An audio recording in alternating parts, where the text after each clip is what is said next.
Welcome to another edition of Cal's Corner radio show here on the X-Zone Broadcast Network. My name is Cal Korff, and I'm your host. The executive producer of the show is the one and only Rob McConnell. Now, folks, we have a very full show tonight. We're going to talk about all kinds of different subjects. As I've said before, because it's true, on Cal's Corner, we cover everything from politics to the paranormal, which is a lot of different subjects. And it's not that every show covers all you can possibly imagine. That's not physically possible.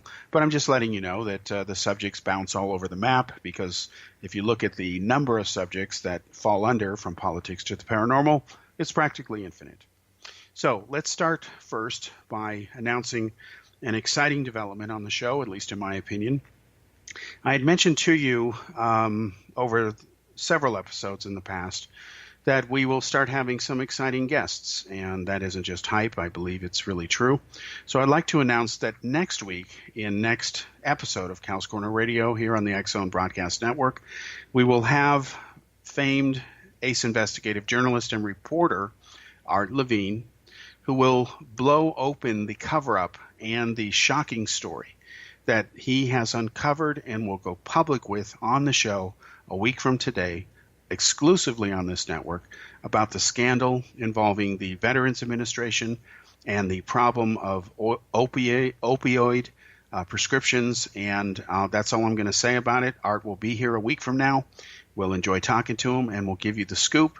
And this is really going to shake things up, I promise you. Okay, again, we have a lot of subjects tonight. Let's get to them. First of all, a warning to all consumers. There is a company called Under Armour, which makes a very popular app called MyFitnessPal. It's very popular on personal computers, mobile devices like smartphones and tablets, as well as smart watches such as the Apple Watch and Fitbit. Well, if you're one of 150 million odd users, you have been affected potentially because the company has been hacked. And what that means is that your personal data may have been taken by hackers. So the company has issued a statement saying that they are encouraging people to change their passwords. They are stressing that no financial or social security number or driver's license info has been hacked. We have no idea if that's true. The investigation is still going on. But word to the wise, an estimated 150 million users of this food and nutrition application, MyFitnessPal, are affected. And on a personal note, I'll tell you, having just got an Apple Watch myself, I downloaded this app, signed up for it, and this is just my decision. I'm not telling you that you should do the same. Just remember that. I'm going to delete it until they sort this out.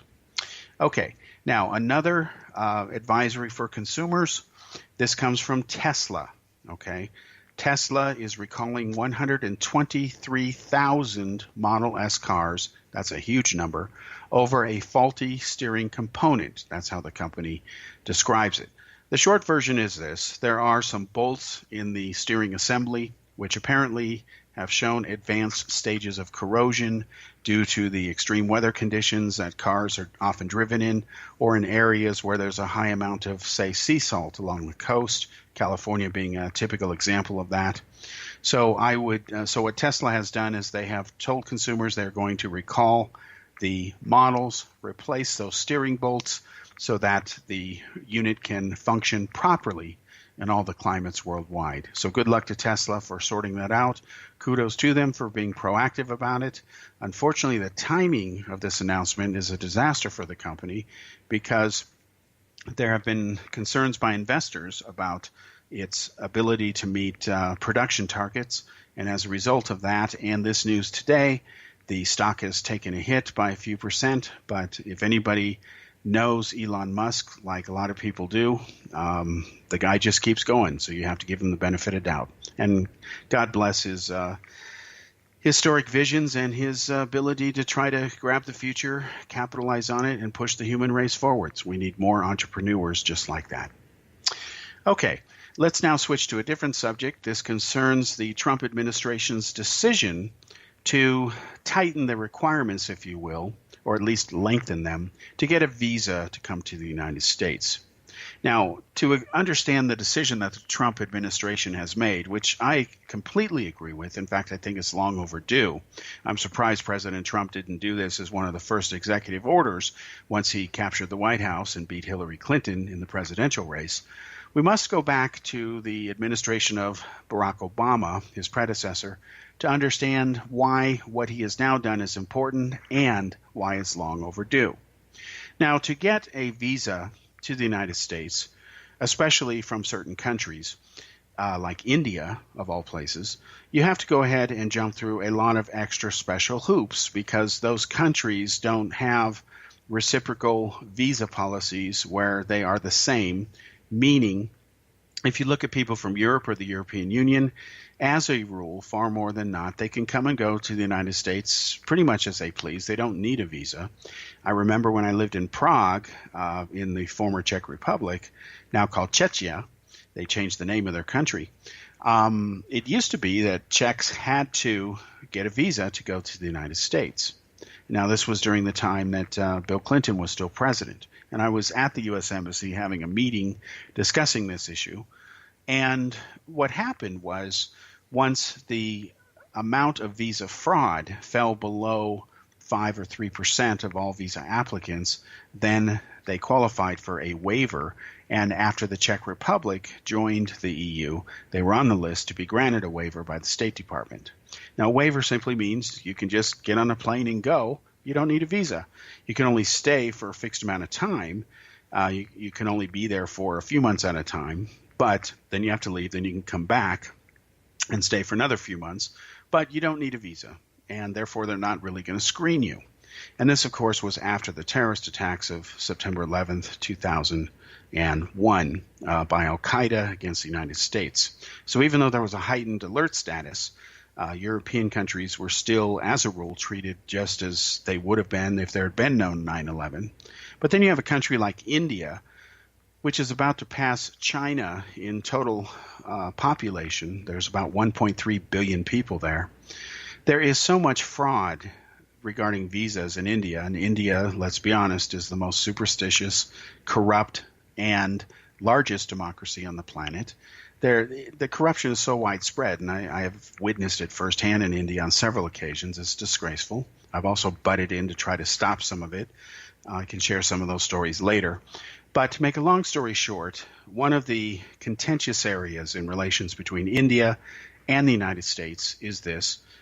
There was a debate in the Obama administration as to whether, as part of the vetting process, to check a person's Facebook postings, Twitter postings, essentially social media profile, and to factor that information into the consideration process as to whether to grant that individual a visa. Now, the way that I see it, I think that you should do that. If somebody has a Facebook page and they're calling for jihad against the United States or the West or Israel or whatever, even though they may have no criminal record, they might even have a respectable job somewhere, why would you grant that person a visa? It makes no sense to do that. In fact, anybody who posts hate-driven rhetoric makes a point to lie and smear others, cyberstalkers, whatever you want to call them, especially people who are sympathetic to terrorism and support terrorists and harming other nations. You know, there's many different things you can say to describe such people. Those types of people should not only be forbidden from being granted visas, they should be monitored and watched by everybody from the intelligence community to law enforcement.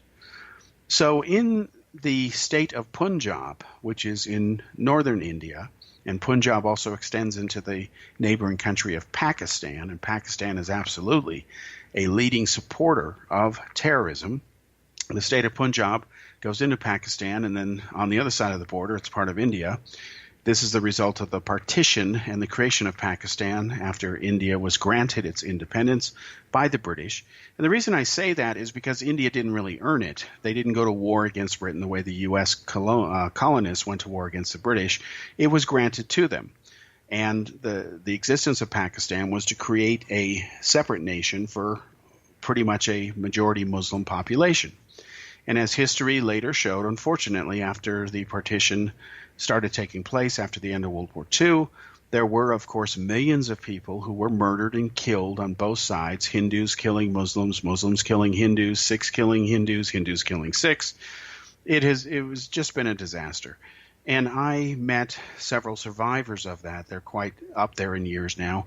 And the stories that they told of how entire families and communities were uprooted and relocated and displaced in this chaos was just heartbreaking. And it's a story that most people in the West don't know. Most people in the West don't really care about, which is unfortunate. But when you hear these stories, if you have any humanity in you at all, you can't help but be moved. They're as moving as the stories of Holocaust survivors and people who survived the tyranny of Hitler and Stalin in World War II, before and after World War II. So now the State Department has said, we're going to look at your social media postings and we're going to factor that in to determine whether or not you get a visa to the United States. Now, when Barack Obama was president, that was a no-no. In fact, it was a crime to actually check somebody's social media profile, even if they were calling for killing people in the West. Can you believe that? It was considered profiling, racial profiling. That's just plain ridiculous. When somebody posts a message like that out in the public and you happen to see it or you look for it and you find it, that's not profiling. That's reading what somebody has published. Duh. It couldn't be more obvious. But that's how it was under Barack Obama. So kudos to President Trump for changing that policy. God bless him for it. And let's see what happens now. Hopefully they'll catch more bad guys before they can start problems. And you better believe that what you say on social media should be held against you if you say the wrong things. We'll be back after this break.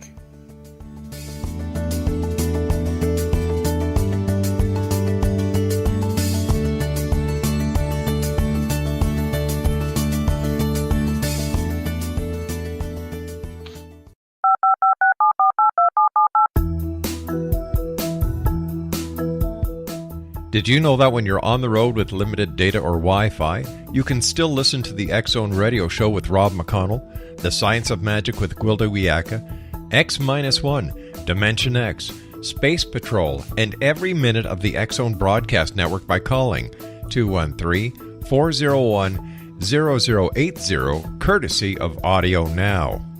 No smartphone, app, or internet needed. It saves your data plan and it's free if you have unlimited minutes. Call 213-401-0080 to listen on any phone, anytime, anywhere. Remember 213-401-0080 for the best of the paranormal, parapsychology, and sci-fi radio programming anywhere, 24/7, 365. You have heard of the X-Zone? Now watch it on Simul TV, plus 500 video games, live TV channels, free video on demand, worldwide, and more. Does this sound like tomorrow's television? Well, it is, but you can have it today, right now. It is Simul TV. Simul TV offers what the others only wish they could provide. 15 exclusive channels like X-Zone, Sci-Fi, and Horror. We are worldwide. No other provider offers that. 500 built-in video games. No need to have an extra expensive system. We have them included. Free video on demand. Live streaming events from around the world. Interactive online network, and much more. Tomorrow's TV today. Simul TV. Sound too good to be true? Well, it's not. You can have Simul TV today. Sign up at simultv.com. Do it today.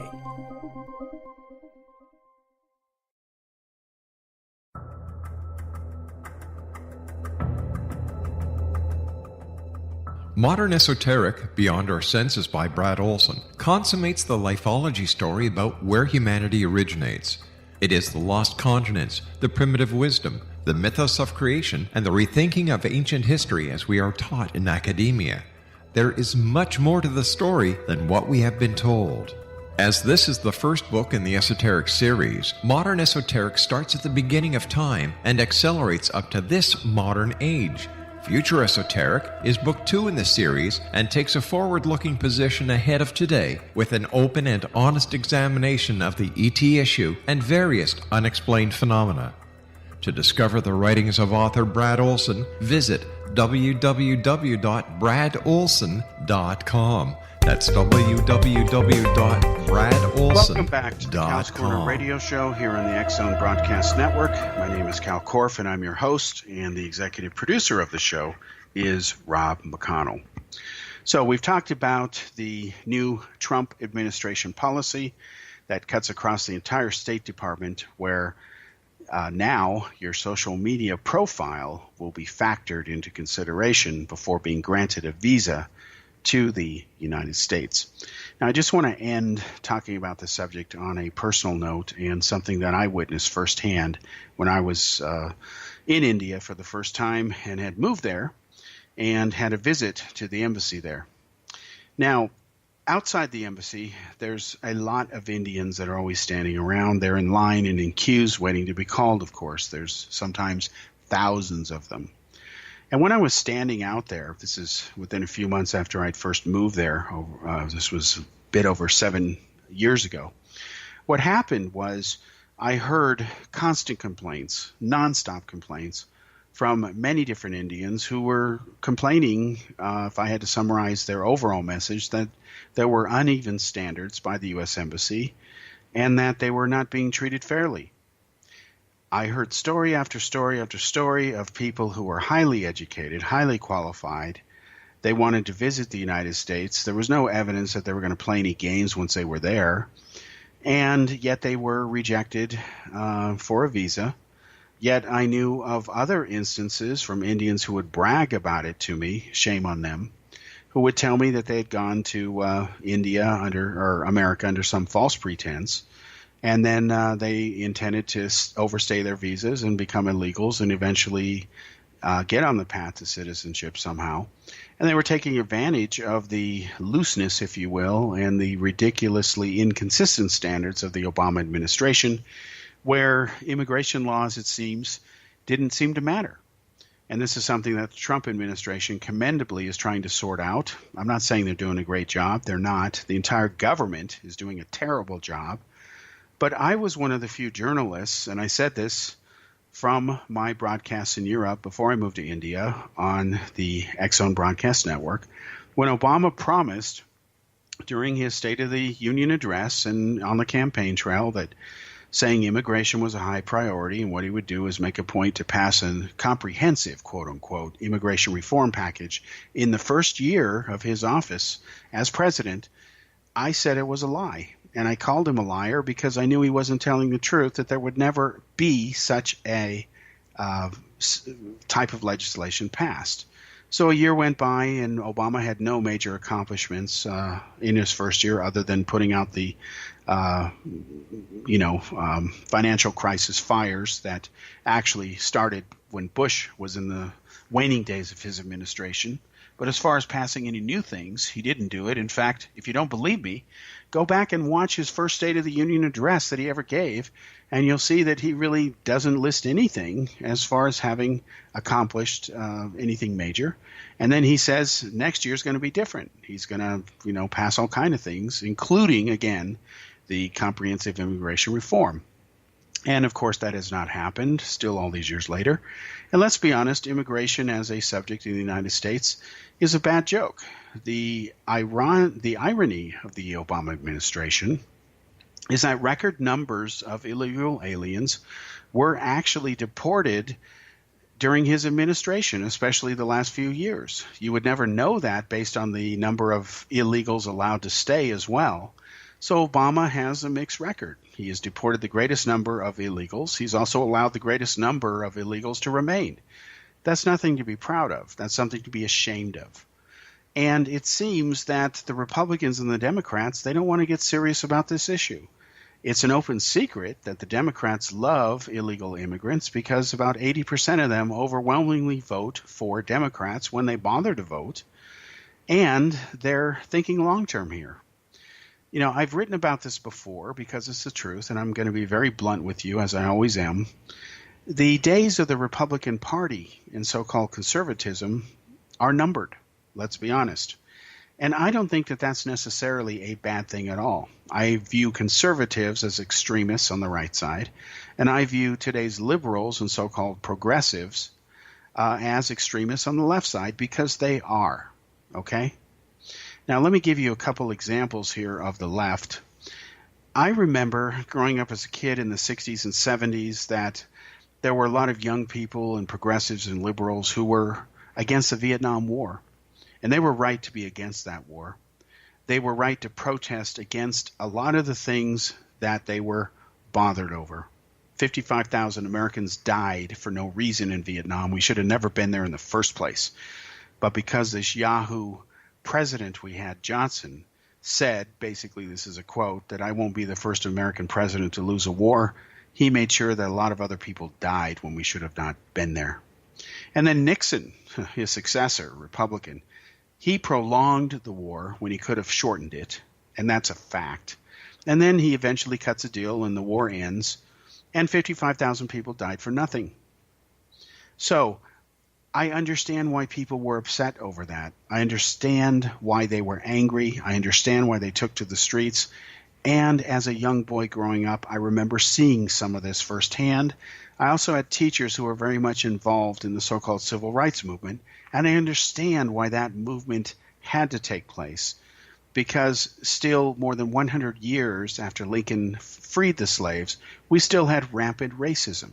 You have to remember that until the civil rights movement came to a head in the 1960s, thanks to people like Dr. Martin Luther King, who, let's be honest, wasn't a saint, you had black and white restaurants, black and white bathrooms. You had people who were black had to sit in the back of the bus. That was racism. It was never right. Racism is always wrong. I understand why people were upset to that and took to the streets, but that never gave them the right to start acting violently, to be intolerant of others.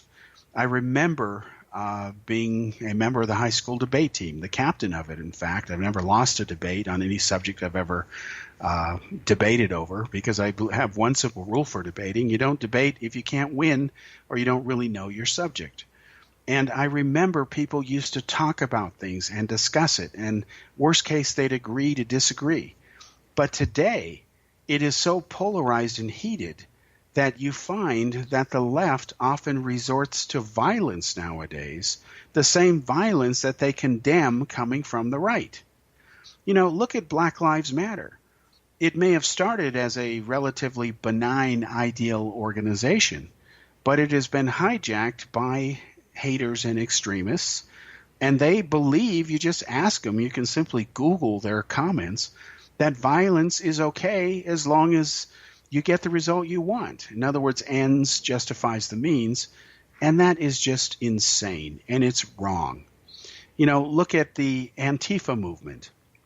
I know for a fact it's going to be documented in a upcoming expose that I will, of course, share with you on the X-Zone Broadcast Network, that some of the people involved in the Antifa movement take their orders from the Kremlin in Moscow, because Russian intelligence for decades now, going back to the time of the Cold War, has always made a point to attack American society, trying to make it divisive, trying to make it turn against itself, because they're not going to sit there and launch nuclear weapons. Nobody wins on that one. But hey, if they can get America to implode and Americans to hate each other and not trust their government, that saves them a lot of money. And you've seen with the Russian interference that has gone on and is increasing, that they've succeeded to a degree. They haven't determined the outcome of a presidential election, contrary to what Hillary Clinton lies and says. But the point is, they have influenced people. You know, if you look at the women's protest march that occurred right around when Trump was put into power, around the time of his inauguration, as I exposed, and I was one of the few journalists who bothered doing their homework on this, when you have so-called feminists who are up there talking about equal rights for women, and their backers support Hamas and want Sharia law imposed, like Linda Sarsour does, she is not someone that you want to back if you believe that women should be treated equally or that people should be treated equally. Linda Sarsour is arguably a fraud. This is a woman who supports the terrorist group Hamas, has relatives in prison for committing terrorist acts, And she believes that Israel doesn't have the right to exist. Oh, excuse me, it has the right to exist, but only as a Jewish minority inside a larger country called Palestine. Well, that's really the same thing as saying that Israel doesn't have the right to exist, because Israel is the one and only state for Jews in the world. Its purpose, its creation, its mere existence is to be a state for Jews. Of course, it allows other people of other religions and races and nationalities to be there. There are Palestinians there. There are Christians there. Can you imagine what the reaction would be if Israel said, nope, only Jews, everybody else is not going to be allowed? They would be deservedly and rightfully condemned at the global level, and they should be, but that's not Israel's view. But yet what the Palestinians say, Palestine, only for Palestinians, no Jews allowed, suddenly that's okay? I'm sorry, that's hypocrisy. So what you have is you have these groups. It includes everybody from the Kremlin and their intelligence agencies to opportunists and phony feminists like Linda Sarsour, using useful idiots, that's the best term to describe them, people who are just upset and mad at something. So they say, yeah, go ahead and march for, equality for women. Let's ignore the fact that, I don't support that myself as one of the co-organizers of that movement. I'm talking about Linda Sarsour. But that's exactly what did happen. And because of social media and how powerful it is, you see that this is going on now. It's even going on with the recent gun control march that happened a few days ago. A lot of these young kids are being used by the liberal left-wing Democrats to further their agenda. We'll be back after this commercial break.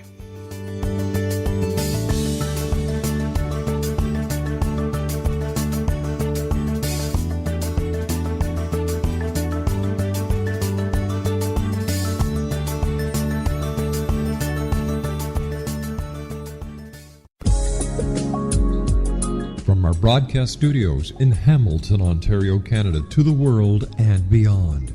You're watching the X-Zone Broadcast Network, www.xzbn.net.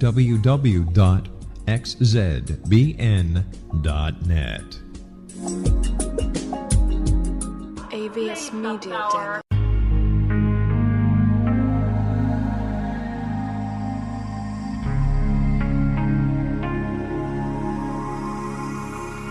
The scientist and the mystic have been on an age-old, relentless search with one thing in common. They seek truth. Their paths converge in the 40,000-year-old practice of shamanism, an ancient science delving to the quantum level of life, facilitating healing, manifestation, and evolution.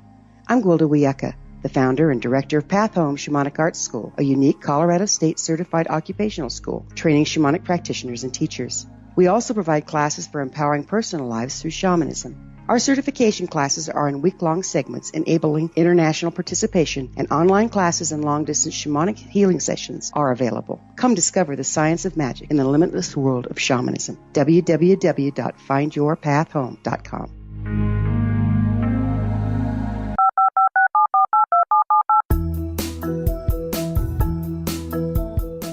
Did you know that when you're on the road with limited data or Wi-Fi, you can still listen to the X-Zone Radio Show with Rob McConnell, The Science of Magic with Gwilda Wiyaka, X-1, Dimension X, Space Patrol, and every minute of the X-Zone Broadcast Network by calling 213-401-0080, courtesy of Audio Now.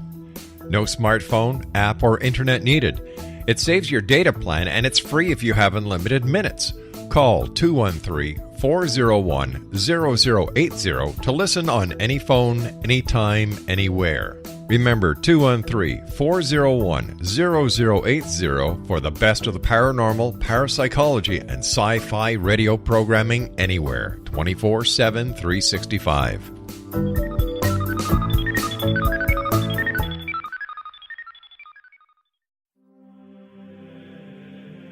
Rob McConnell here, presenting an overview for Nicholas Paul Jennings, author of a fascinating book, Amen. It presents facts revealed by Egyptologists, facts that enable us to understand why Amen is the beginning of creation of God. It provides recommendations for religious leaders of the major religions to unify their beliefs and teach the Word of God. Love one another. Amen informs people how mankind conceived God. It was the Egyptians that developed the concepts of a soul, a hereafter, and Son of God. And finally, after the worship of many gods, they conceived the belief in one universal God, the maker of all there is. For more information, visit www.futureofgodamen.com. That's www.futureofgodamen.com.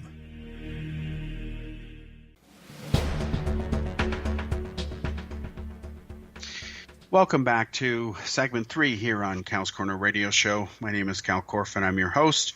The executive producer of the show, once again, is Rob McConnell. Now, I know I've kind of jumped around on a few different subjects here. Sometimes I do that.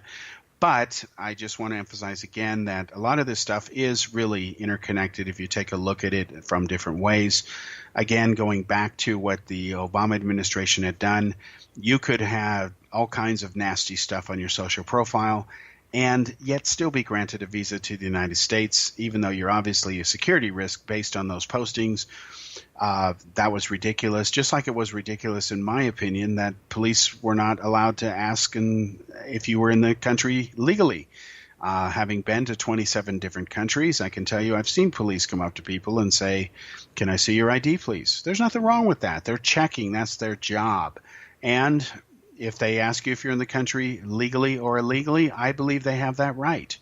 So it really bothers me in America that we become such a politically correct, cowardly type culture now, where you say, oh, he's an undocumented worker. No, he's not undocumented. We know where they came from. He's an illegal alien. Why don't you just call it like it is and quit dancing around the truth? For anyone who knows me, I'm not a politically correct guy, because politically correctness is another way of saying I'm phony. I'm not going to tell you the truth.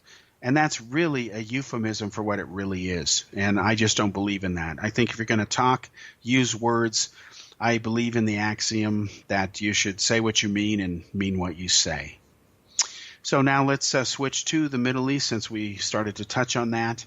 It appears, according to some press reports that are hitting the media from the Middle East, that Israeli stealth fighters, for the first known time, have been flying over Iranian airspace undetected.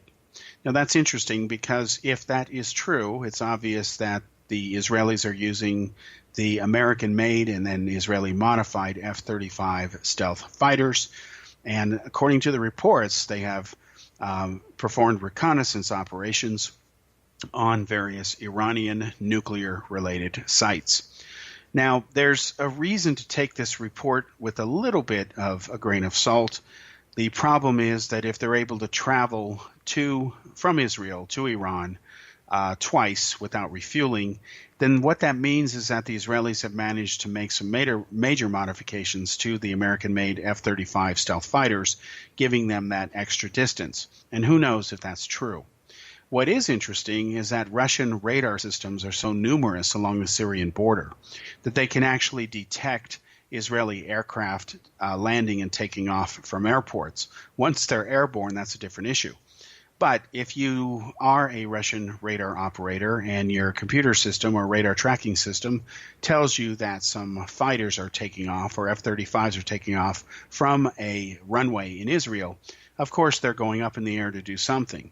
So the fact that the Russians have achieved that kind of penetration is rather interesting and a potential game changer. It makes it much more challenging for the Israeli Air Force to invoke countermeasures to fight against that. I mean, there is no doubt that things are heating up, whether the Democrats want to admit that or not, between Iran and its neighbors. You've had some game-changing events in that the Saudis now are permitting flights from India to Israel to fly over their airspace. And officially, they've never opened their airspace to Israeli flights at all, but they've now doing it. India has been given first access, again, from Delhi and other airports to Tel Aviv, and they can go ahead and fly over Saudi airspace and have a much more efficient flight route. Also, the Crown Prince, who is the effective ruler of Saudi Arabia, has met with some Jewish rabbis in New York. That's a first as well. So the Saudis' official position, it just hasn't been declared official as of yet, is that Israel is not the threat to the Arab world, that Iran and other radical terrorist-sponsoring regimes lie and claim that it is, that the real enemy is hatred and extremism and intolerance, and as epitomized by regimes like the one that runs Iran.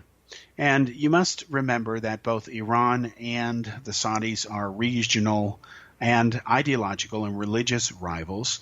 Iran, of course, is Shia Muslim, and the Saudis are Sunni Muslims. They have been gleefully killing each other for over 1,400 years because each side claims to be the truth path of Islam and considers the other side to be essentially heretics and sinners and frauds and liars, whatever description you want to put in there. Just ask a Sunni or a Shia. But at the same time, they all talk about the brotherhood of the Muslim family, but that has not been historically true for over 1,400 years. Thousands and thousands of people have died in this inter-religious war, very similar to what happened centuries ago between Catholics and Protestants. We must remember that in Europe, the so-called 30 Years' War, which really lasted 31 years, and more or less started and ended in the area around Prague and the Czech Republic, this was the battle between the Catholics and the Protestants. About 1/3 of Europe was wiped out, all in the name of God, quote unquote. And speaking of God, there is something very interesting that has come up. Pope Francis has given an interview to a longtime colleague of his, and supposedly he said that there's no hell. Now, can you believe that the day that the Pope says there's no hell, that pretty much blows out of the water the entire reason for the Catholic doctrine, okay? So let me read to you what the Pope was asked and what he supposedly said. And the Vatican's already doing spin on this, denying it, but apparently he really did say these words. So the question from the interviewer, Scalfari, he says to the Pope, "Your Holiness, in our previous meeting, you told me that our species will disappear in a certain moment and that God, still out of his creative force, will create a new species. You have never spoken to me about the souls who died in sin and will go to hell to suffer it for eternity. You have, however, spoken to me of good souls, admitted to the contemplation of God. But what about bad souls? Where are they punished?" Now, that was a question that the Pope was asked. He supposedly replied, and this is Pope Francis's words, "They are not punished," meaning sinners are not punished. "Those who repent obtain the forgiveness of God and enter the rank of souls who contemplate him. But those who do not repent and cannot therefore be forgiven disappear. There is no hell. There is the disappearance of sinful souls." Well, there you have it, folks. To say that this Pope is not controversial is an understatement. He's been controversial from day one. In fact, he is viewed by the mainstream Catholic establishment as being a radical. He's a radical because he thinks that instead of condemning homosexuals to hell or sin, you should forgive them. You should have compassion for them. Do you think that Jesus would say, don't help the homeless, don't feed them, don't shelter them? No, if you believe in the writings of the Bible, Jesus always preached compassion, even towards so-called sinners. Remember, one of his favorite followers and trusted people was Mary Magdalene, who supposedly was a prostitute. So this is rather interesting because when you have the Pope saying there's no hell, well, what do you do with the Catholic religion at that point? I honestly don't know. So the other big news out of Italy regarding Catholicism and Jesus and all that other fun stuff is that a professor has now created a 3D printing of the Shroud of Turin. Now that's the famous burial cloth that supposedly was wrapped around Jesus's body after he was crucified.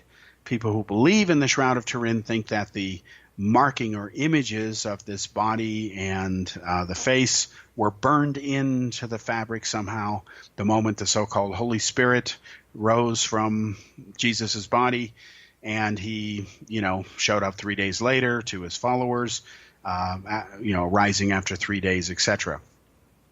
Now, there are people who believe that the Shroud of Turin is really the burial cloth of Jesus.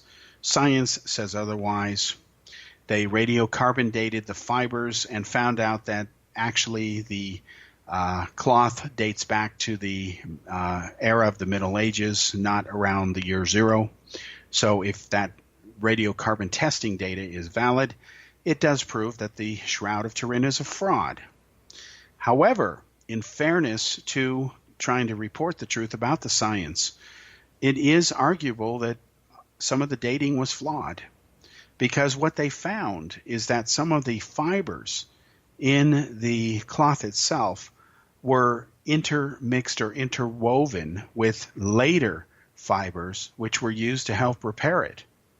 And if you were to date that fiber, not knowing that it was a mixture of old and new fiber to try to repair it, then any dating that you would try to get from it would be automatically wrong, because maybe a few millimeters to the left or to the right would be a whole different time period. So it is possible that the carbon dating is flawed. What has not happened, as far as I know, and I might be wrong on this, I'm not an expert on this, I don't profess to be, but I've read a lot of the scientific papers about the Shroud of Turin, and as far as I know, there has not been a definitive test to go back there and try to settle this problem, which was found years after the so-called final verdict was in. And if that is correct, then the issue of the shroud's authenticity is still very much up in the air. Now, people might say, well, how was the shroud made? Well, one way to make it is to carve a 3D statue of marble. Then you could treat it with various herbs, spices, chemicals, things like that. You can make a shroud from wrapping that statue and produce the very similar type of image. And after the commercial break here, we'll talk a bit more about that process, as well as show you why this new 3D printed image of the Shroud of Turin should not, under any circumstances, be taken seriously. We'll be back after the commercial break.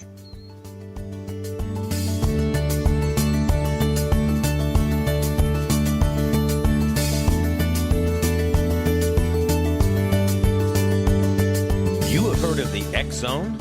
Now watch it on Simul TV, plus 500 video games, live TV channels, free video on demand, worldwide, and more.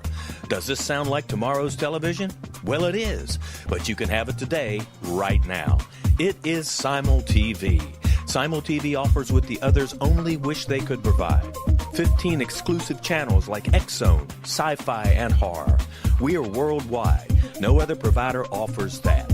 500 built-in video games. No need to have an extra expensive system. We have them included. Free video on demand. Live streaming events from around the world. Interactive online network, and much more. Tomorrow's TV today. Simul TV. Sound too good to be true? Well, it's not. You can have Simul TV today. Sign up at simultv.com. Do it today. The new nonfiction book, Razor of Madness, is similar to cult movies like Clockwork Orange, Dragon's Tattoo, or The Other Side of Hell. Wayne Morin Jr. and Thomas Lee Howe will expose widespread and systematic deficiencies in this thought-provoking tell-all novel. Mind control rages among scholars in law schools. Human rights are ignored while thought reform and mental manipulation are accepted practices used as behavior modification. Dr. Louis Jolyon West comes to mind. Media and public scrutiny shows that United States mental hospitals are in fact destructive murder industries. Razor of Madness expose novel details this epidemic through an in-depth professional and personal investigation. For decades, there has been a revolving door policy that still releases killers and pedophiles back into society. The maestro of mind control continues to haunt America to this very day. Razor of Madness is available in paperback or as a downloadable ebook at Amazon.com. I'm William S. Peckham. If you enjoy a good mystery with a touch of the paranormal, then you'll love my novel, From Out of the Woodwork. It's the story of a young Toronto contractor, Sean Kennedy, who buys derelict homes, guts them, and turns them into multi-family dwellings. Slums just waiting to happen. When Sean buys 29 Livery Lane, the house fights back. Former owners unexpectedly come out of the woodwork as he starts the destruction. The apparitions come to him when he touches old books, reads hidden letters, rummages through old boxes, finds a locket, or reads a discovered manuscript of a murder mystery. From Out of the Woodwork will take you from 1899 to the horror of the World Trade Center, September 11, 2001. Check out From Out of the Woodwork on my website, www.williamspeckham.com.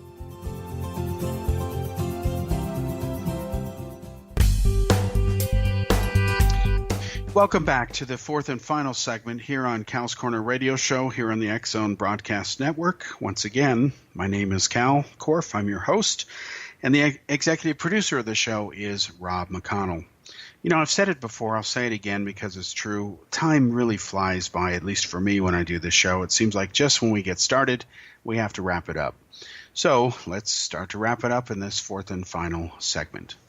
Now, we mentioned in the previous segment that the Pope has apparently said there is no hell. This is rather interesting because according to the Jewish religion, hell is not at all like the Christians paint it out to be. The Christians, you must remember, are kind of infamous by making hell a scary type image, like, you know, you've got people with pitchforks, horns, the devil's very ugly, beast-looking, fire, brimstone, torture, pain, endless suffering, physical suffering, and so on. That's rather interesting because once you die, you don't have a physical body, so I don't know how you're going to torture a spirit, but anyway, that physics is beyond me. But in the Jewish thought, and Judaism is far older than Christianity, we must remember there were no Christians, so to speak, when Christ was apparently alive. Jesus was a Jew. So we're all his followers. The Christianity thing really began in earnest after everyone who was around at that time was dead. And you can view that one in two ways, as that's rather convenient, or it's just a coincidence, depends on your point of view.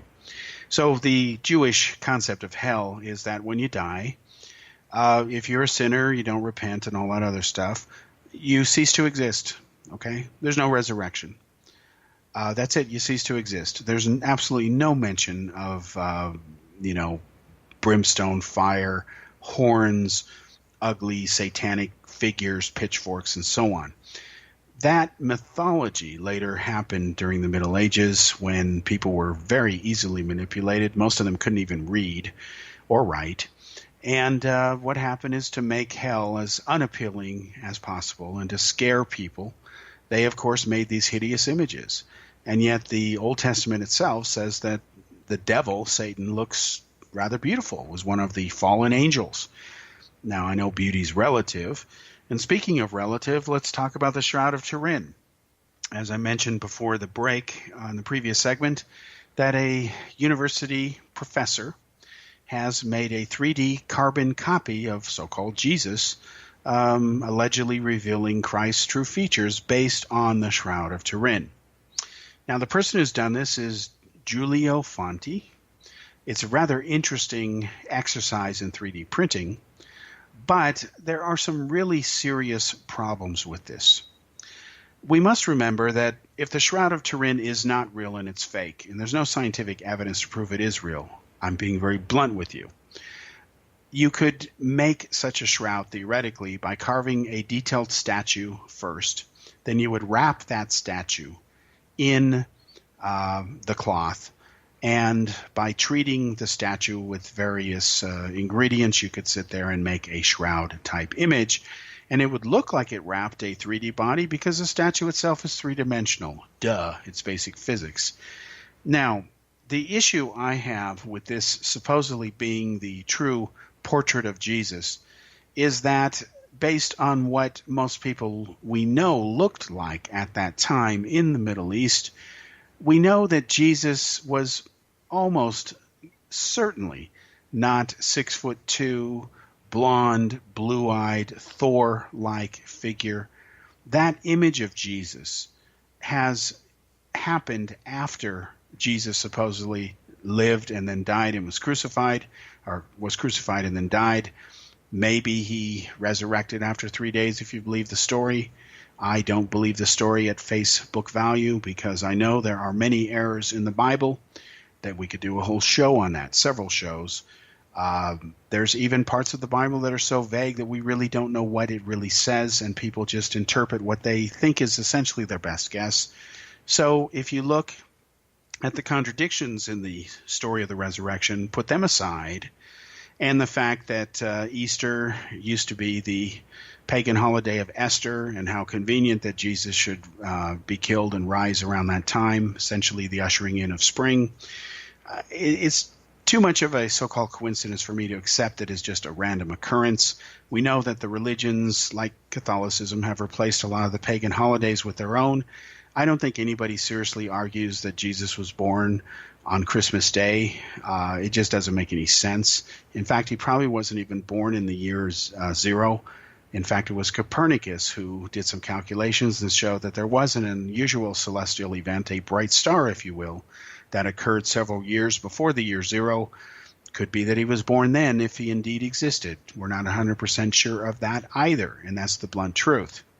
So, back to this 3D printing. It's nice to make a 3D printing of the Shroud of Turin. It allows people to look at a statue at that point of what the shroud supposedly depicts. But when you look at the face of this individual, it fits rather conveniently or inconveniently, depending on your point of view, what the medieval version of Jesus looked like. And that's rather disturbing, because the average male in the Middle East, even today, doesn't look like Thor's brother. He's never going to do that. That is a European-type look, and Jesus, whether he existed or not, was not European. He was Middle Eastern. He was a Jew. That means that he would have dark skin. Now, the idea of a dark-skinned Jesus would be sacrilegious in the Middle Ages. It still would be sacrilegious to white extremist haters who believe that Jesus was white-skinned and blue-eyed.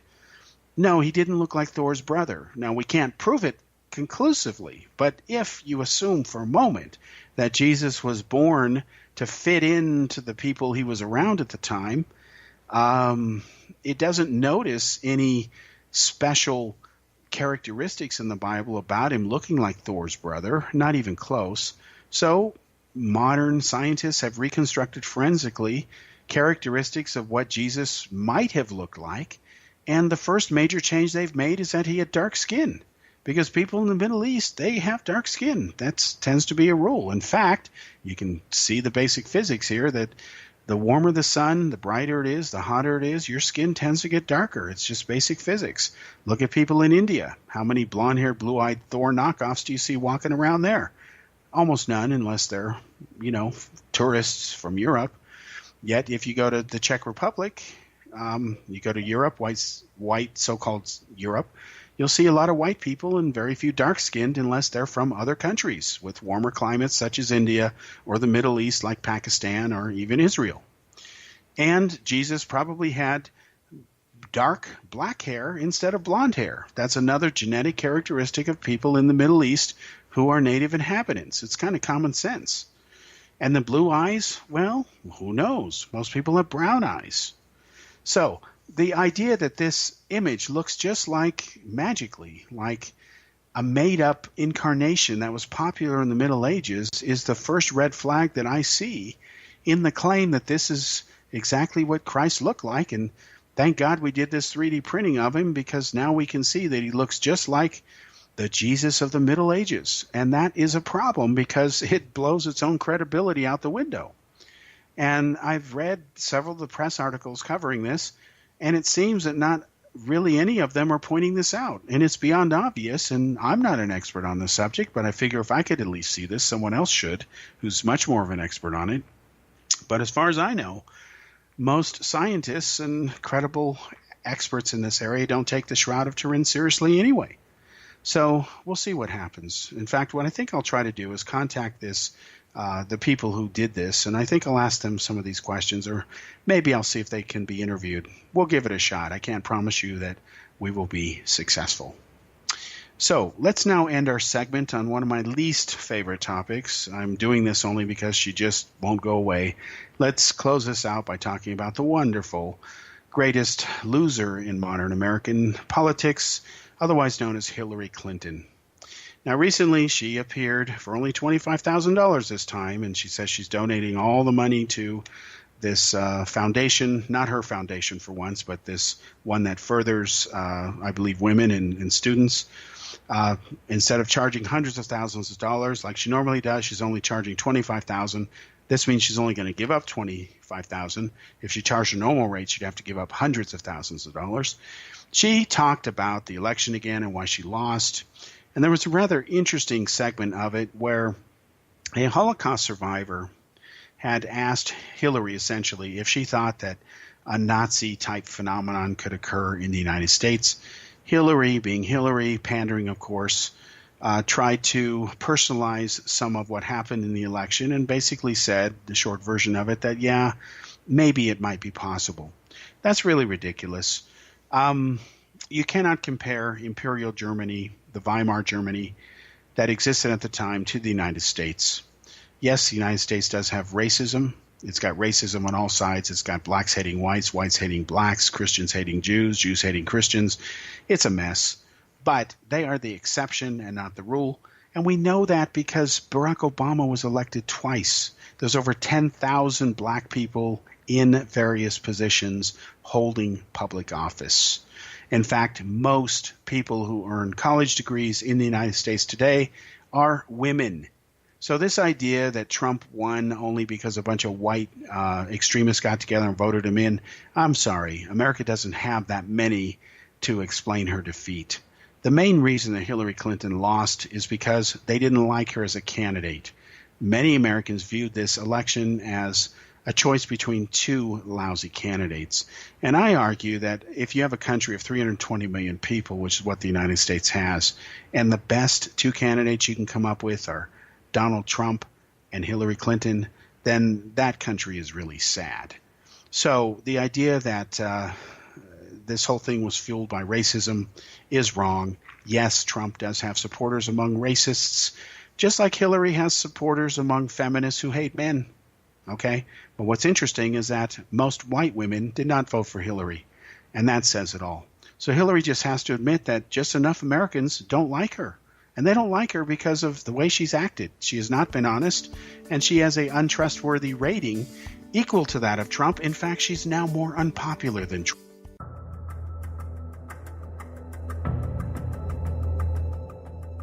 Modern Esoteric, Beyond Our Senses by Brad Olson, consummates the lifeology story about where humanity originates. It is the lost continents, the primitive wisdom, the mythos of creation, and the rethinking of ancient history as we are taught in academia. There is much more to the story than what we have been told. As this is the first book in the Esoteric series, Modern Esoteric starts at the beginning of time and accelerates up to this modern age. Future Esoteric is book 2 in the series and takes a forward-looking position ahead of today with an open and honest examination of the ET issue and various unexplained phenomena. To discover the writings of author Brad Olson, visit www.bradolson.com. That's www.bradolson.com.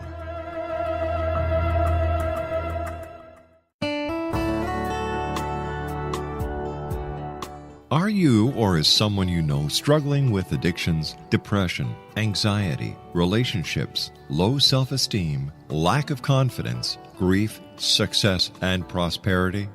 Do you know that your subconscious belief plays a big role in the outcome of your hard work?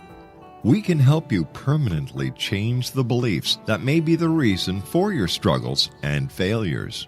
We care about getting you the return on your investment and the results you are looking for. We can help you be free of the limitations of your past and in realizing your highest potential.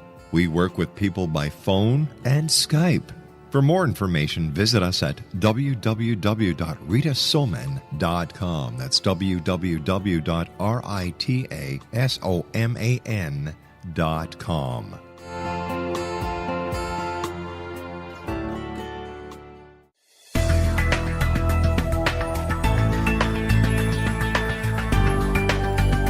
Do you think you have energy problems in your home?